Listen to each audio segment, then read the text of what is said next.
Cheers.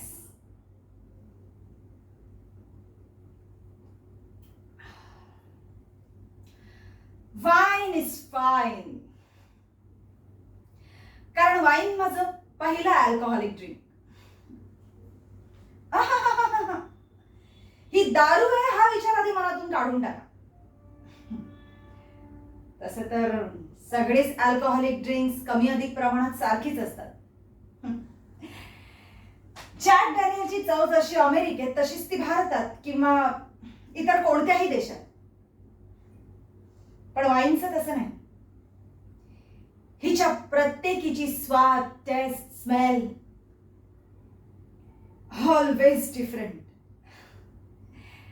ती ज्या देशात बनली जाते ना त्या देशाची सफर केल्यासारखं वाटतं. तिथल्या मातीची, पाण्याची, वाऱ्याची चव घेऊन ती जन्माला येते.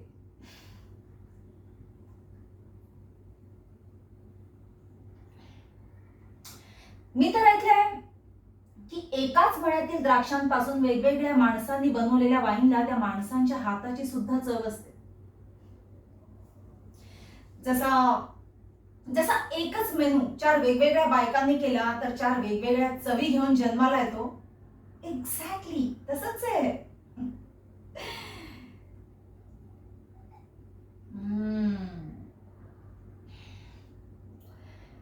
शराब जितनी पुरानी उतनी कीमती. पण मी मगाशी म्हटल्याप्रमाणे वाईनची गोष्टच वेगळी आहे.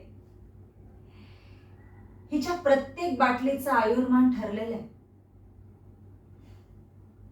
व्हाईट वाईन 2 वर्ष, रेड वाईन 5 ते 6 वर्ष, तर बिग वाईन 20 वर्षांपर्यंत जिवंत राहू शकते.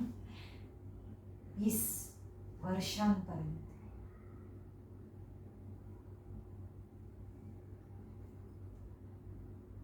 म्हणजे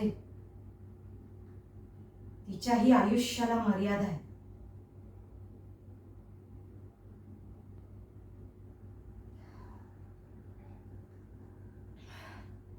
पण तरी सुद्धा मी म्हणते वाईन इज फाईन.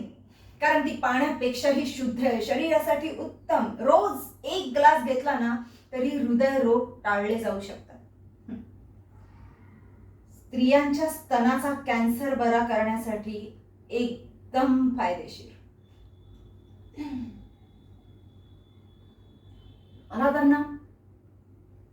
मला तर वाईन अँटीऑक्सिडंटच वाटते.